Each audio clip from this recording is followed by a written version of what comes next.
torrente. C'è. È un materiale veramente antico. Benvenuti nella seconda puntata del torrente Speranza. Sembra che si pieghi leggermente.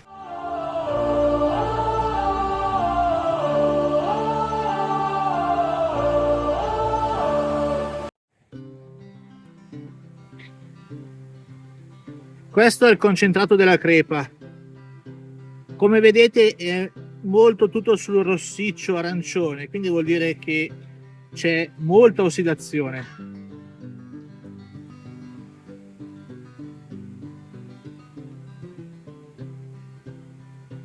E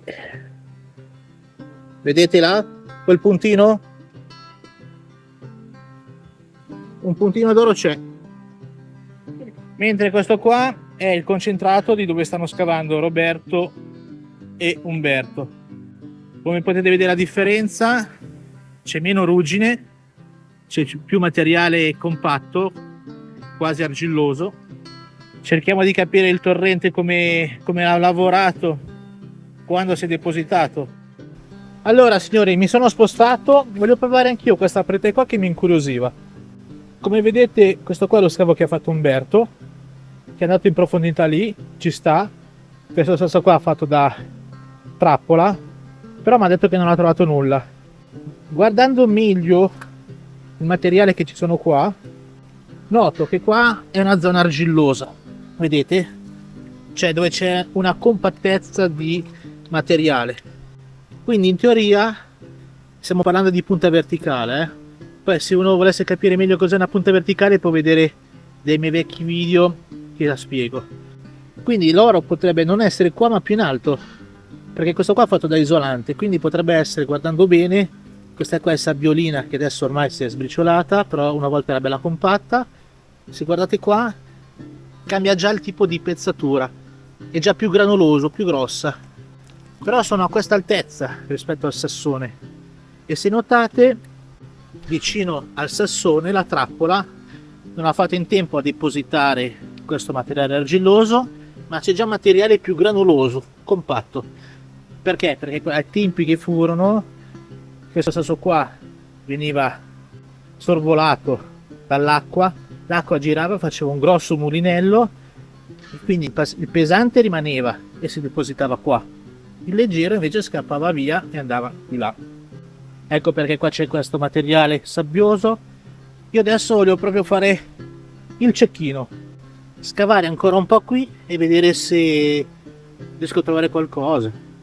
Perché? Perché è una punta verticale, quindi essendo una punta verticale non ci sono quei principi della corrente e tutto quanto. Abbiamo messo il telo sotto, adesso comincerà con delle secchiellate per togliere il più possibile la parte fine, e poi dopo andrò di picconate, chiamiamole così. Il materiale è veramente bello compatto.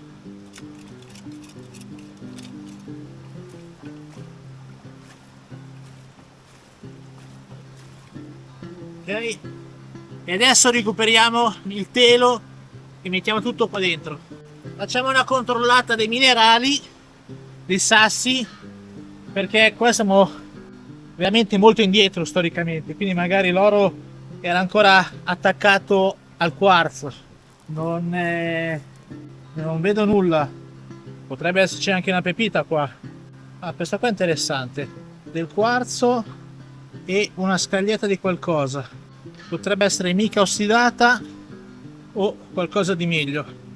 È strano perché qua c'è mica argentata e questa qua è mica dorata, quindi potrebbe essere non mica, perché se qua c'è quella argentata mi sembra strano che sia così vicino uno dall'altro. Teniamolo e dopo lo guardiamo con la lente o lo do a Roberto. Andiamo avanti. Qua c'è un altro pezzo. Non vorrei che loro non hanno trovato nulla, perché loro cercavano le classiche pagliuzzine, quando invece qua parliamo di migliaia di anni, centinaia magari, non lo so. Quindi, come vi ho detto un attimo fa, non c'era ancora l'origine dell'oro, cioè non si era ancora staccato dalla...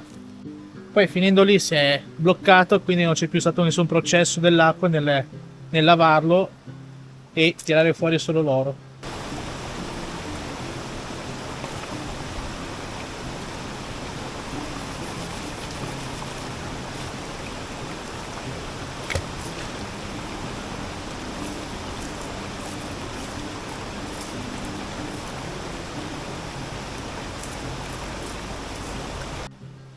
E ora andiamo a vedere questo materiale qua, se nasconde qualche sorpresa.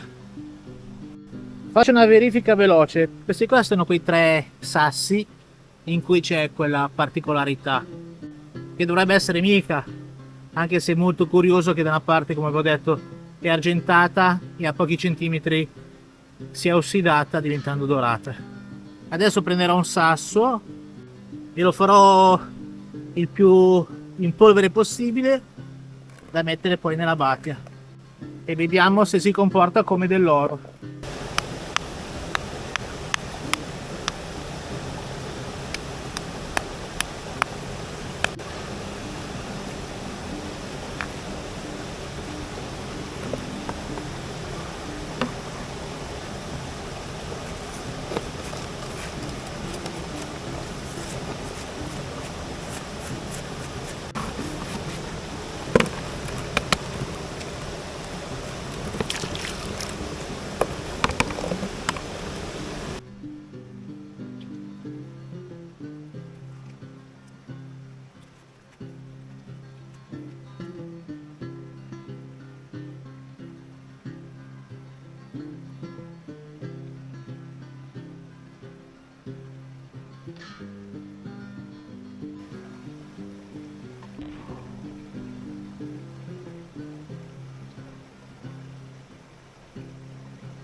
Lo farò vedere anche a Roberto, perché non riesco a spezzarlo.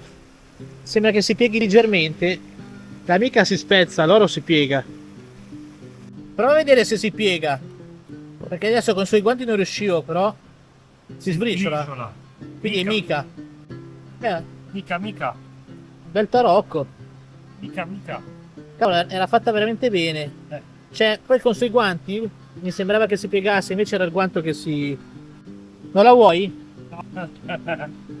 Niente, delusione. Facciamo così. Vi devo far vedere una cosa che ho trovato prima. È un minerale un po' strano, se voi capite che cos'è. Quindi per il momento lì non è ancora uscito fuori nulla. Prima di andare avanti voglio andare a vedere più in alto se c'è qualche altro posto che potrebbe essere interessante e più facile da capire se c'è dell'oro nascosto. Com'è andata a voi oggi? Allora, benissimo, perché questo posto è magnifico. Come ritrovamento, Poco. diciamo poco, troppo poco. Invece guardate io cosa ho trovato. Guarda un po'. Questo non è male, Quindi vuol dire che oro qua c'è. Questo non è male. Trovate in Carina. crepa, quindi, In crepa, sì, quindi sappiamo che è meglio in crepa che in sedimento. Carina. Noi l'abbiamo fatto nel deposito invece. C'è andare più sotto. Sì. C'è andare più sotto. Beh, dai, l'importante è che ci sia oro. Guardate anche che bei sassi minerali escono fuori.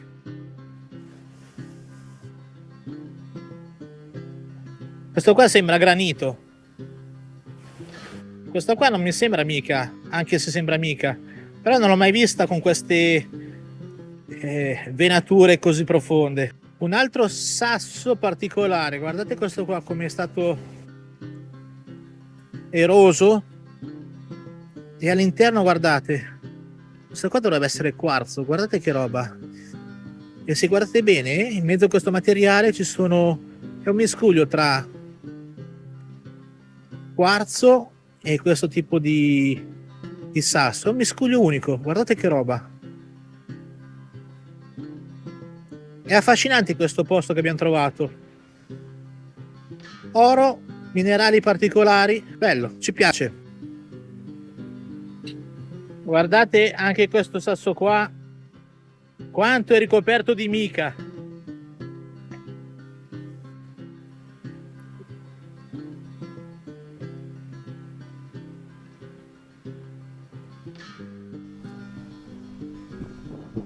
Spero che queste due avventure passate in questo Rio Belvedere. Oh, buona speranza. Perfetto, la speranza è stata buona.